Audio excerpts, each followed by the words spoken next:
Mike Vrabel just made Zack Taylor look like the biggest idiot / you're getting fired coach of all time. Absolutely. So if you remember this, right? Remember we complained a lot on the channel about this, how if you're the Bengals here, you have to run off as much time as possible before scoring a touchdown, because you know your defense is so inept they cannot stop the opponent even if there's 30, 40 seconds left. So scoring a touchdown very quickly here is just idiotic. Well, instead of course, doing what we said here, we run the ball on first down, right? They call their first timeout. Second and goal, we score a touchdown. Instead of, again, running this, trying to run the clock down, trying to get some time off the clock, and at least, the very least, take the timeouts of the Bears before you score. Maybe score on third and goal, fourth and goal, right? Because at the end of the day, you gave the other team, 54 seconds and a timeout left. Stupidest thing you could ever do with how bad your defense is. Well, Mike Vrabel, he's a Patriots coach now, just did something that shows why he is such a better head coach than Zack Taylor. Before halftime here, by the way, the Patriots won this game. Little side note. It's 10-7. Bucks have no timeouts left. So obviously it's not a 1-for-1, right? And in our situation, we could not have ran down the whole entire clock. But we could have ran down a lot more and gave them maybe 10 seconds, 15 seconds left. So what Mike Vrabel does, first and goal, he don't want to give the Bucks back. First down, what are you going to do? He's going to kneel the ball down on first and goal. Okay? He kneels it down. So now he goes from 150 down to 104. What does he do on second down? Second and goal here, he's going to run the ball up the middle. They end up being short here and not getting the first down. But you now have 20 seconds left. You have 2 timeouts if you're the Patriots. Works out pretty well, right? Now you run down to 20 seconds left. You have 15 seconds left. Third and goal. Third and goal, they run the ball again. They get the ball down to fourth and goal with 2 seconds left.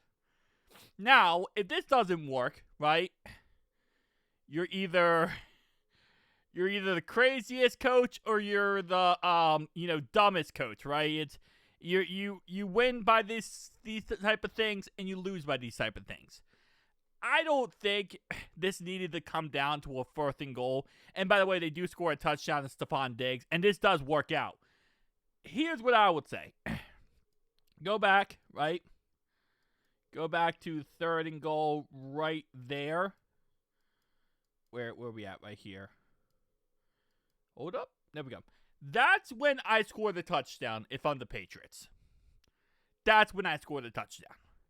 I don't score the touchdown on first or second goal. I score it on third and goal. If you don't get it on third and goal, you have the fourth and goal as an extra option, right? Now, again, they could have kicked a field goal. They decided to go for a touchdown. I'm not really speaking on the matter of,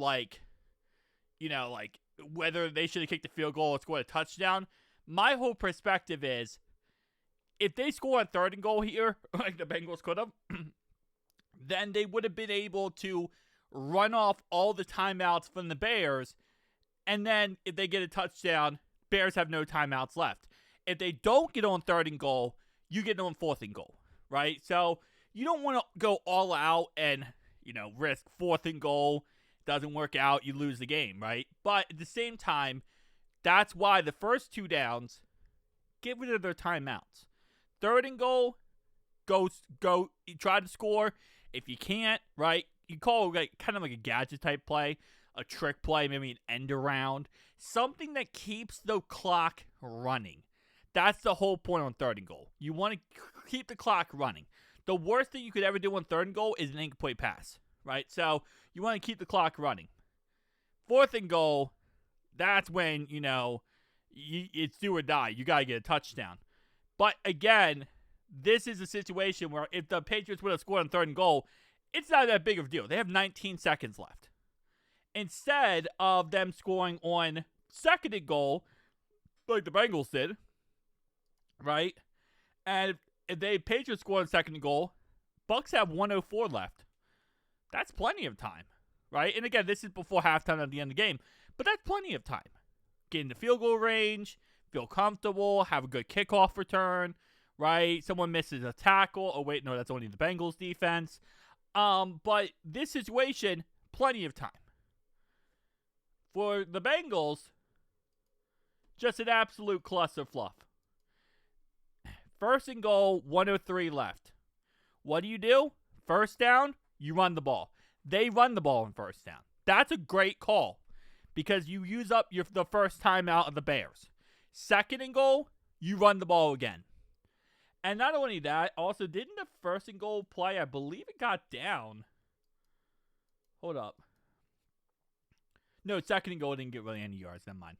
And the second goal, you run the ball again. You use their last timeout. Now they have 58 seconds to go with no timeouts. Again, you could run a trick play, an end-around play. In this situation, you're kind of far back. It's hard to run that trick play, end-around play. But you catch the ball in the middle of the field, you're still going for a score, right? You're still trying to score a touchdown in sense. But if you get stopped short, you run this clock now down to 18 seconds, right? You could also run the ball in second and goal here. You could also run the ball. That's also a possibility. I like an end-around play because it's like a trick play. You never know if it's going to work or not. But at anything, it keeps the clock ticking. They could have ran this down on this play down to 18 seconds left. They have no timeouts, the Bears. 18 seconds. I know our defense sucks, but I don't think we suck that bad. So anyway, that's my whole situation. This is not the first time, by the way, Zack Taylor has been in the hot seat for this question. If you guys remember a couple years back when we played the Broncos, at the end of the game, he completely butchered the time management. And again, this is on Zack Taylor. This is not on Duke Tobin. This is not on the front office. This is not on anybody else.